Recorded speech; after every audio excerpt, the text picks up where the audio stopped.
Hey, internet friends, this is Magic Brad on the Magic Brad Show in Synergy Cafe, and I've got a new friend that's just down 35W here from Minneapolis, living in Dallas, Texas, and his name is Angel, and the last name is Ribo. You there, Angel? I am here indeed. Thank you for having me, Magic Brad, and thank you everybody who's listening to us today.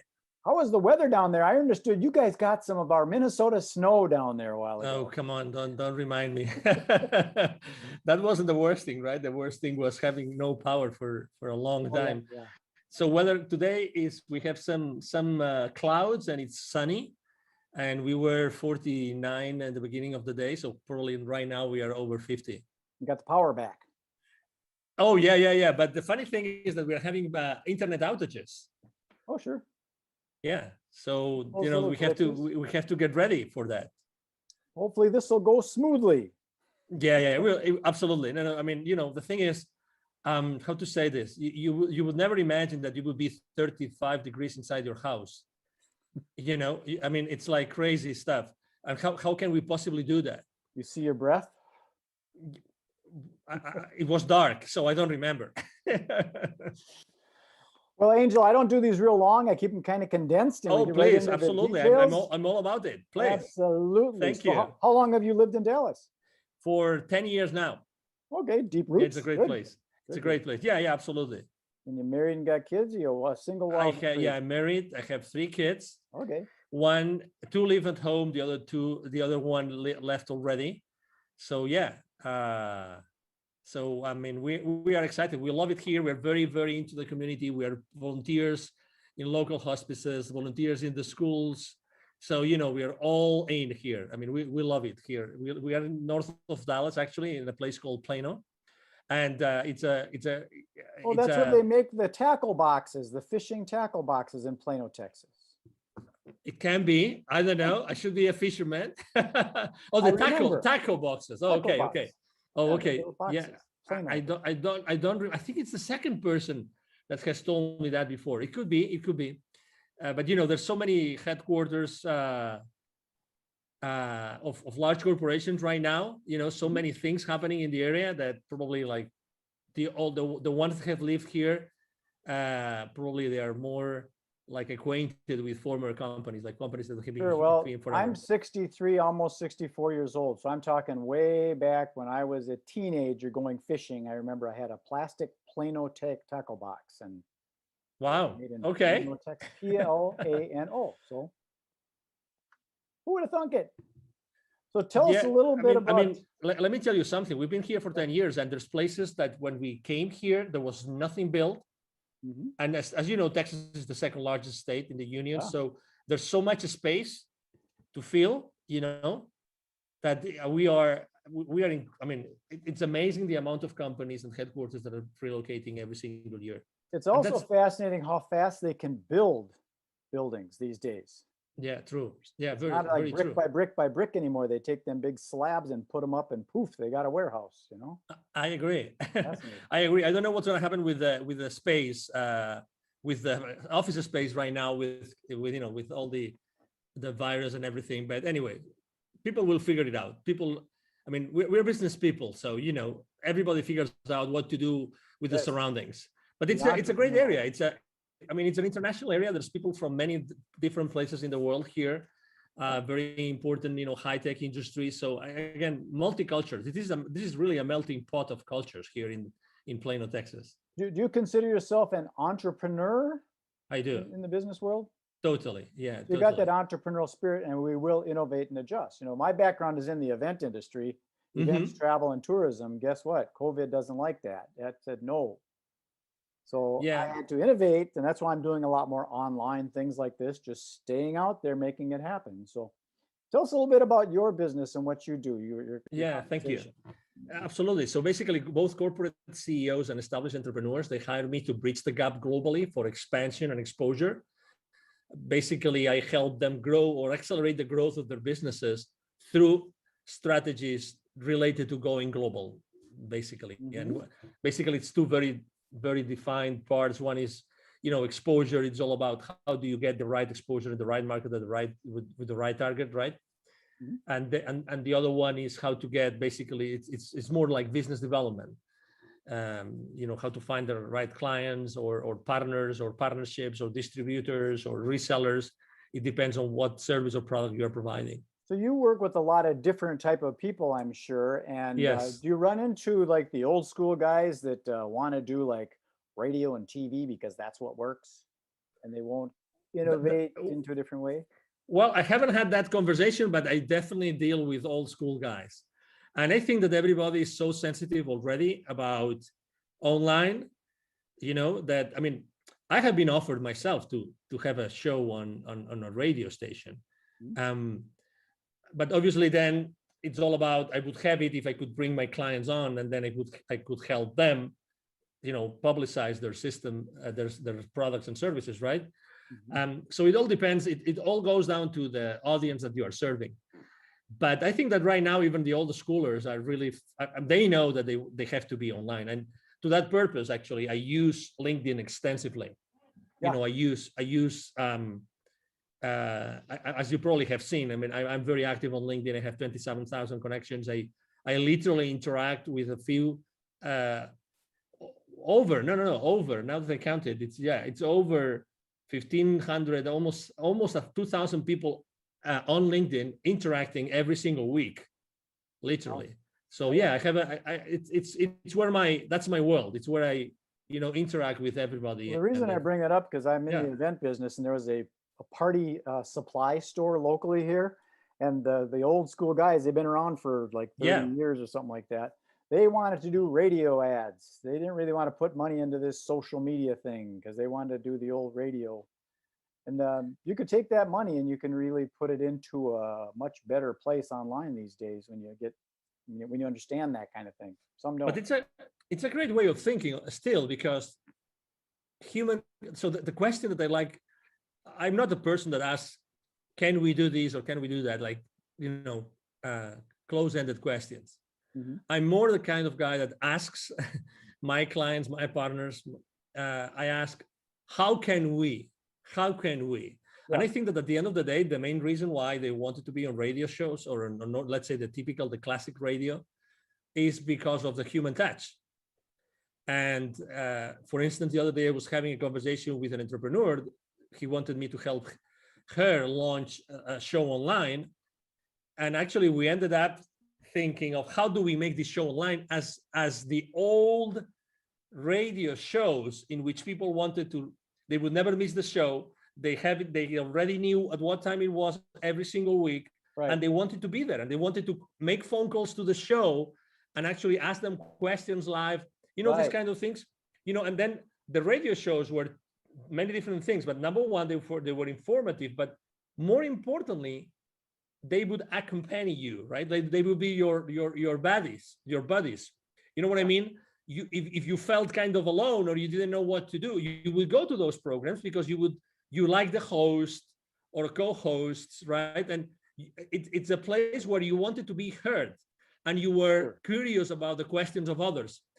So if you realize this, it's like, how do you keep the human connection alive, having an online interaction? That's the question I'm answering myself for my clients every single day. That's exactly what I do.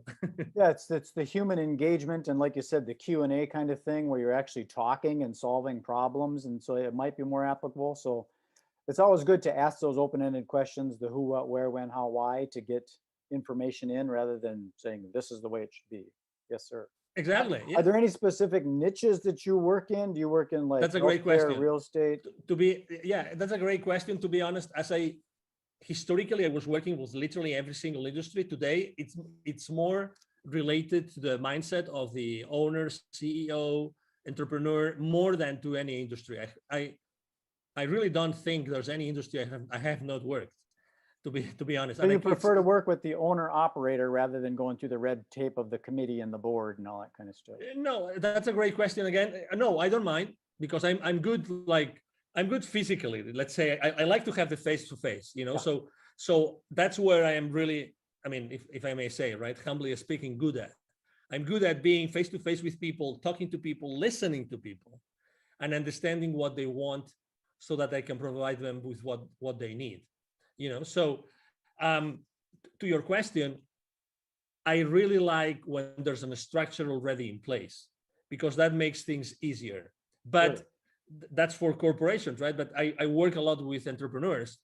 So, it's all about the mindset of the person you're working with rather than the kind of company, either size or industry, really. Sure. Yeah, because sometimes people are concerned about their competition. Yeah. And maybe there is no competition. You're just in your own lane. Depends on how fast you want to drive.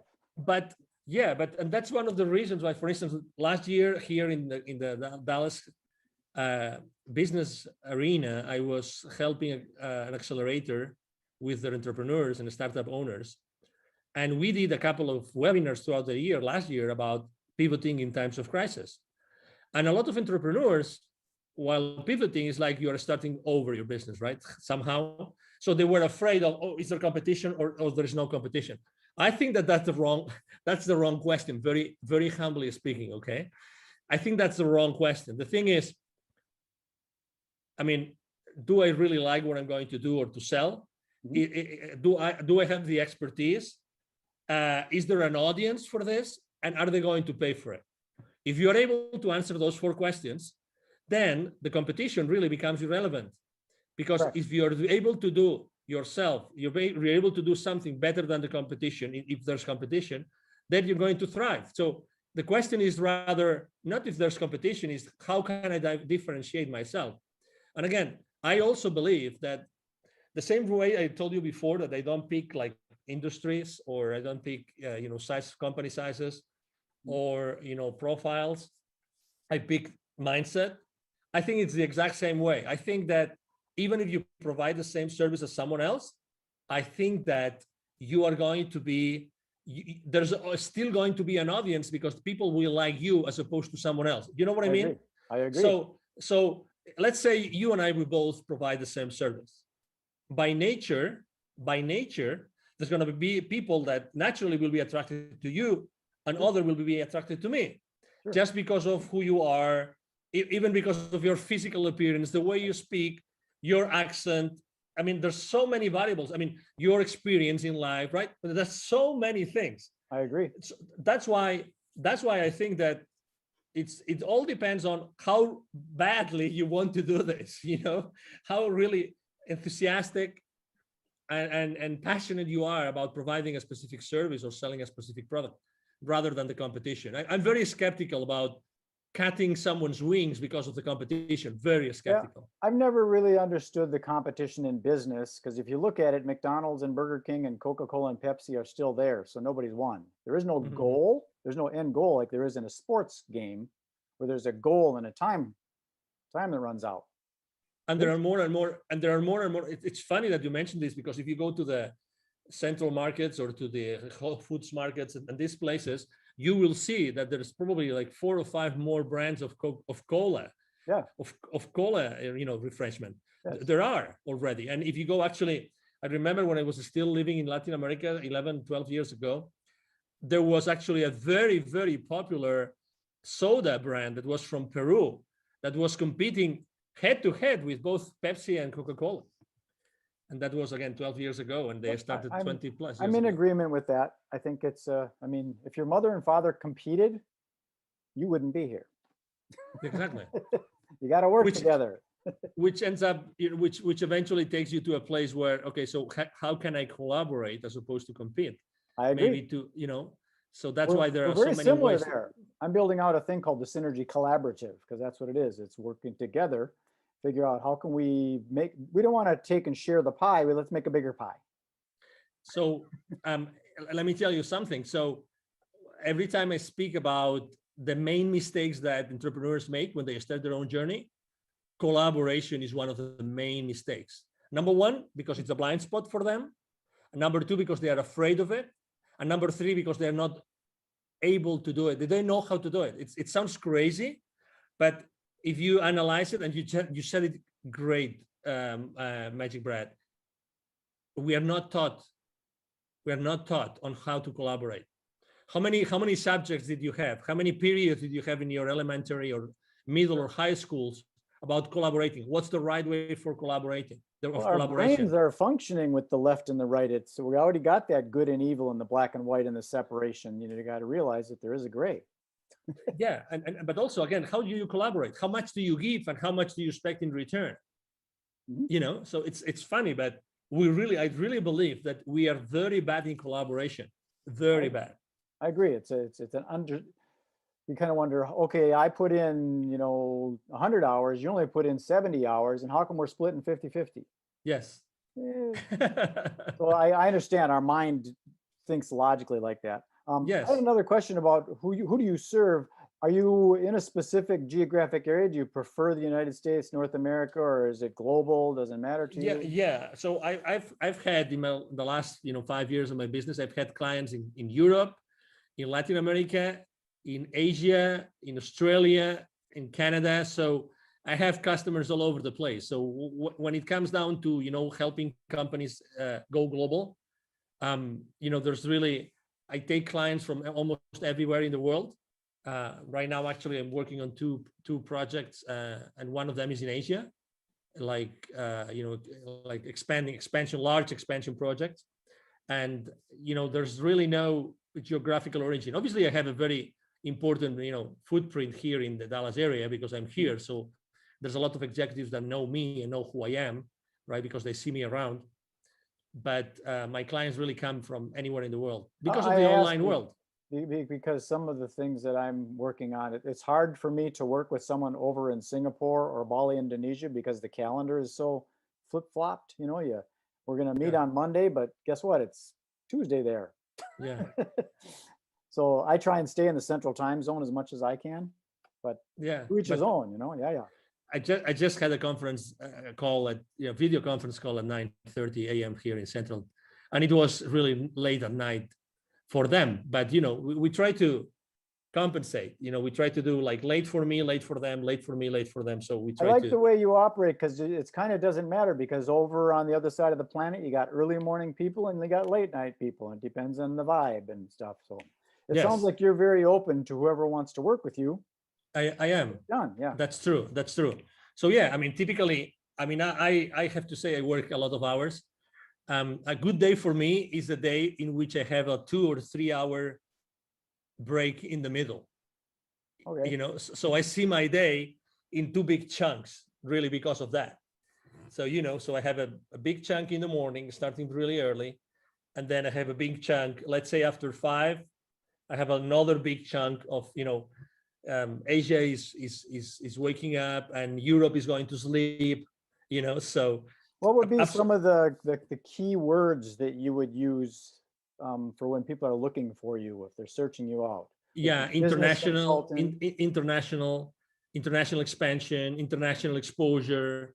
I am an influencer, so actually I'm a very strong business to business influencer or business to consumer, because the profile of the 27,000 connections I have on LinkedIn, I told you before, I engage with more than 1,500 every single week. So because of the nature of what I do on LinkedIn, I'm an influencer there. So I am a LinkedIn strategist, a LinkedIn influencer. Okay.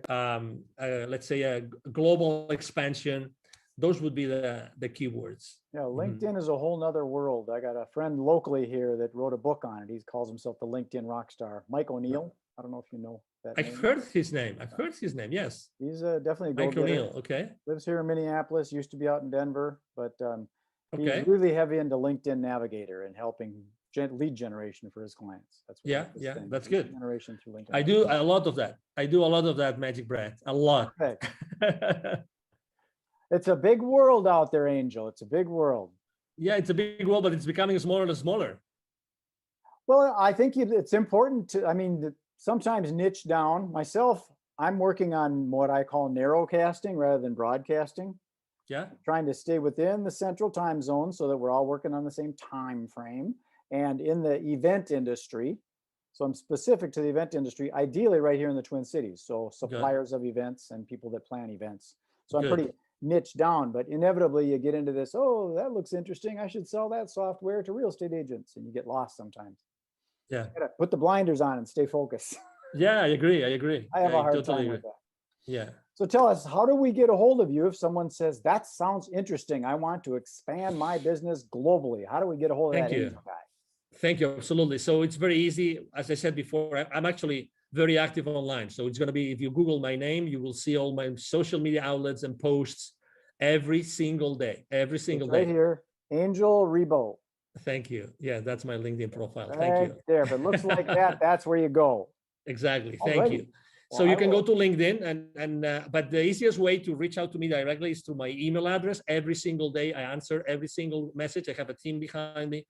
Otherwise, it wouldn't be possible. My email address is very simple. It's Angel, like my name, Angel from Heaven, right? ANGEL, and then at angelribo.com altogether. Angel Ribo, my last name is spelled like RIB as in boy O.com. Again, Angel at angelribo.com. That is easy. 4 letters, Ribo.